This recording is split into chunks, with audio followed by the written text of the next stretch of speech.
Hi, welcome to our 21st episode. Thanks for joining us. Today, we are going to cover one of our brokers and highlight both their positive and negative features so that you can decide whether they are the broker for you. As always, subscribe and share and send us any questions to fxscouts.com or tradeforexsa.co.za. Enjoy. Hi, Chris. How's it going today? Yeah, I'm actually a bit under the weather, Alison, but I'm here and I'm ready to talk about skilling. Quite excited. New broker. We haven't talked about them before, and I think a lot of people aren't aware of them. How are you doing today?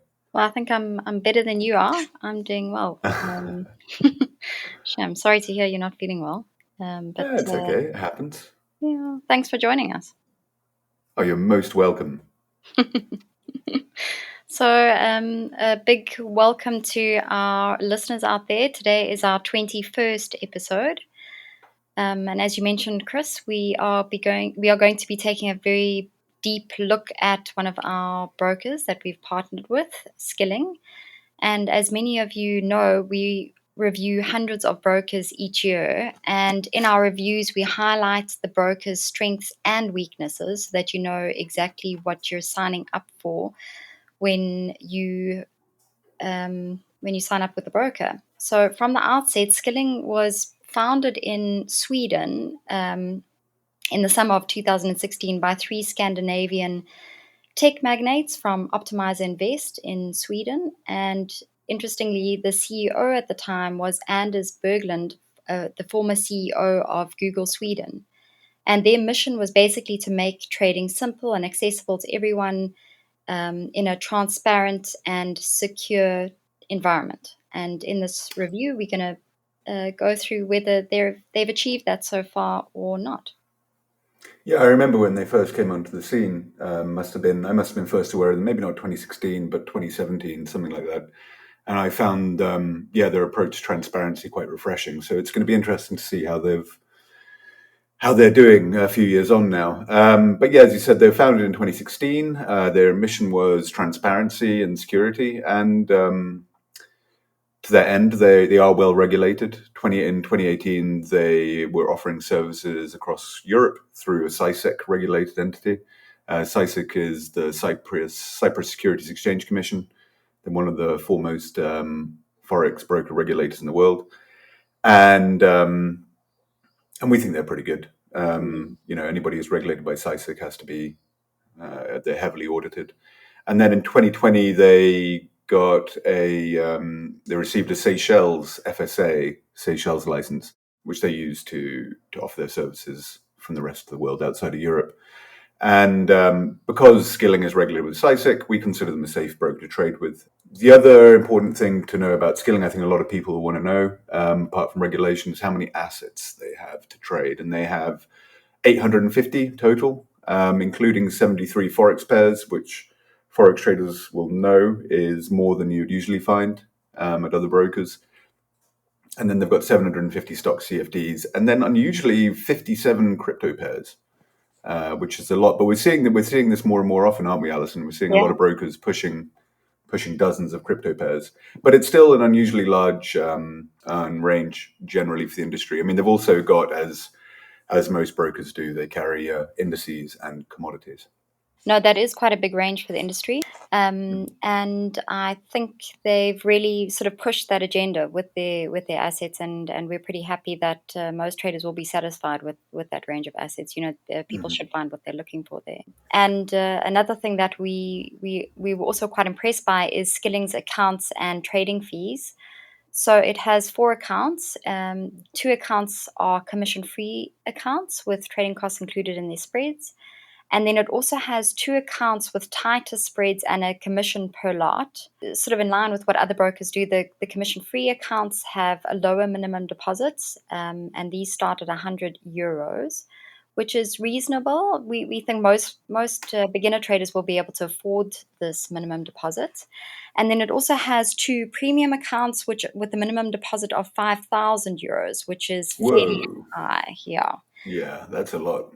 That's a lot. But it caters well to sort of both markets. It doesn't really cater for the intermediate traders who might want a tighter spread, but not have to pay those minimum deposits. But I guess it does an okay job with catering to both types of traders. Then trading costs are sort of around the industry average. On the premium accounts, it averages at 9 USD per lot traded. And then on the standard accounts, the trading costs are around $10 per lot traded, which is, again, slightly higher than average, but we still consider these reasonable and we still consider them very good trading costs. Yeah, no, they are pretty reasonable. You're right. That's quite low.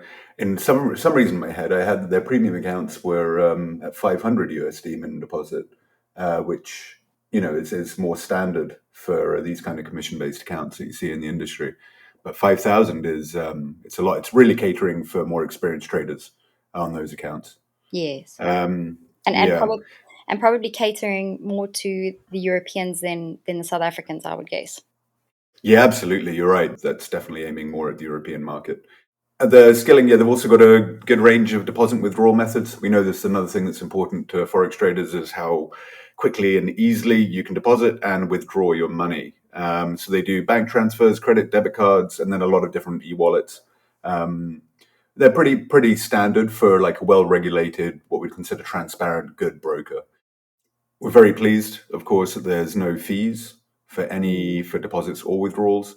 But as always, like I mean, your bank or your card issuer may charge you for international transfers.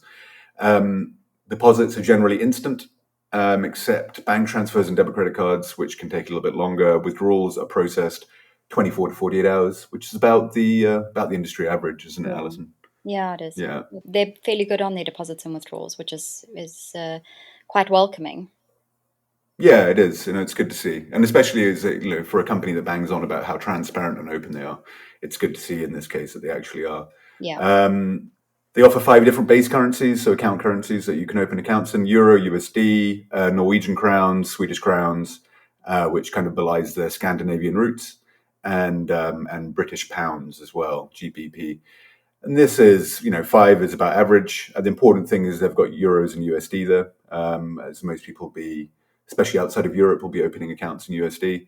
But it's important to note the one thing here is if you deposit from an account denominated in a different base currency, you'll be charged a currency conversion fee of 0.7% on top of obviously the exchange rate, and that's fairly high. We know that most brokers do it, but I think we usually see lower than that, about 0.5%, 0.4%.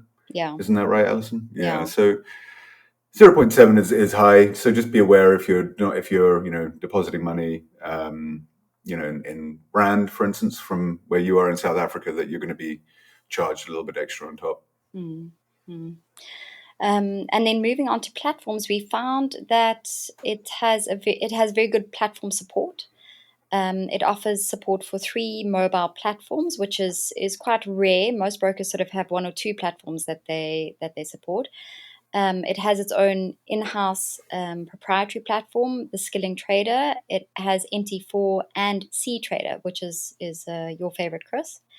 Hmm. Um, and as an industry first, so something we actually haven't seen at another broker, Skilling has completed a seamless integration between Skilling Trader and C Trader. And this feature is called One Account, Two Platforms, which allows traders to choose which platform they want to use while they have a single trading account with the same margin, the same wallet, and the same trading conditions. So it's a really fantastic feature that they've added. And we're hoping that other brokers might follow suit as well.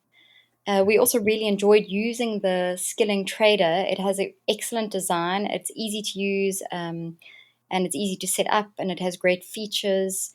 It also has something called the Trading Assistant that sort of walks you through the app and shows you how to open your accounts, how to buy and sell various assets, and how to set your stop losses and take profits. And you can transfer, withdraw, and deposit funds. It's easy to search for instruments. You can create watch lists. It also has a lot of different technical indicators and charts, and it has a lot of different drawing tools.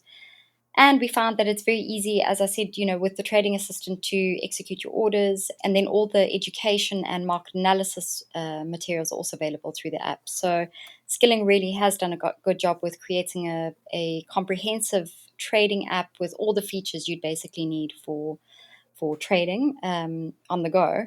And then all these platforms are also available as desktop versions. But just be aware, if you are trading on MT4, that obviously at the moment there's an issue with Apple. On the 23rd of September, iOS pulled MT4 and MT5 from the App Store. So if you are a new trader to Skilling, we might suggest opening an account on Skilling Trader or C Trader rather than on MT4, just while Apple sorts its issues out with meta quotes.